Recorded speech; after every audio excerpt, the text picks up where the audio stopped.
பிறப்புக்கும் எல்லா உயிர்க்கும் பிறந்த பின்னர்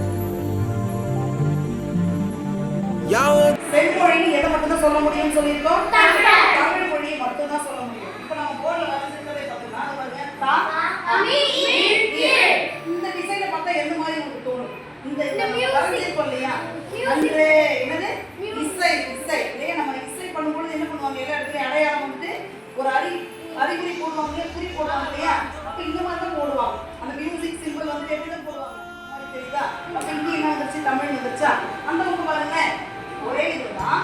இது அப்போ ஒரே ஒரு நம்மளுடைய நளினமாக நம்ம எழுதுறோம் இல்லையா? இப்ப ஆங்கிலம் இருக்கு, ஹிந்தி இருக்கு, அது எவ்வளவுனாலும் நீங்க எழுதுனீங்க அப்படின்னா இந்த மாதிரி நம்மளால என்ன பண்ண முடியாது, எழுதுறதுல என்ன பண்ண முடியும்? இப்ப நம்ம என்ன சொல்றது, இசையினுடைய குறியீடு, என்ன சொல்றது, இசையினுடைய குறியீடு.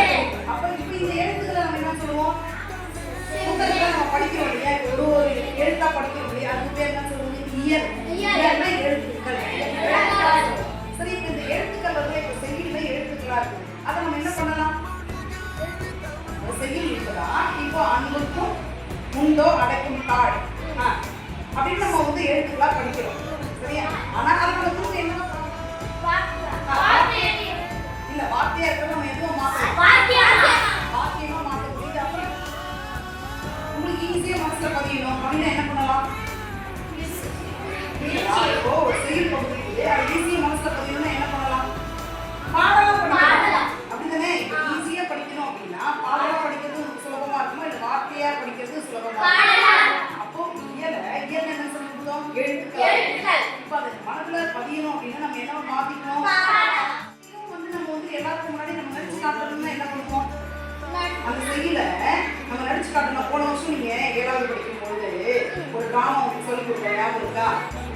இவங்க நடிச்சாங்க வீரன் அப்படின்னா, யார் அம்மாவா நடிச்சது, ஆஷா தான் அம்மாவா நடிச்சாங்க.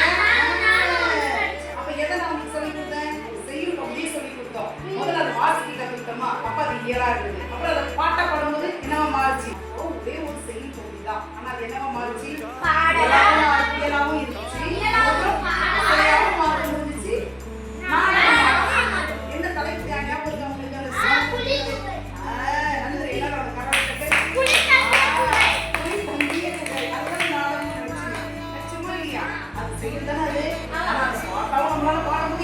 நாடகமாவும் நடிக்க முடியும், தைரியமா வேகமா வாசிக்கவும் முடியும். சரியா? அதுதான் நம்ம தமிழ் மொழியில் பெரிய சிறப்பு. என்னது, இயல், இசை, சரியா? அதுக்காக அதுக்கு என்ன பேரு,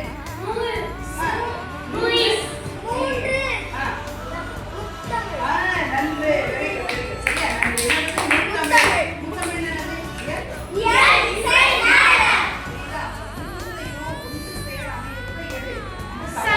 சரியா? முத்தமிழ் என்னது, பாட்டாவே பாடுவாங்க. சரி, படிச்சோம்னா நம்ம என்னது, இயல், பாடணும்னா என்னது, இசை. திருக்குறள் என்றது நான் கேட்கிறேன், அதிகமா வந்து வெளியே திருக்குறள் சொல்றாங்க இல்லையா, அதுல ஒண்ணு எது, திருக்குறள். சரியா? திருக்குறள் இருக்கணும்.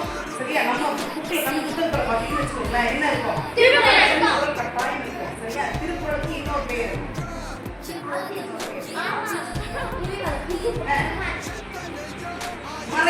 மறைன. வேதம். வேதம் நல்லதா கெட்டதா, நல்லது கொடுத்தது தான் வேதம். புரியுதா?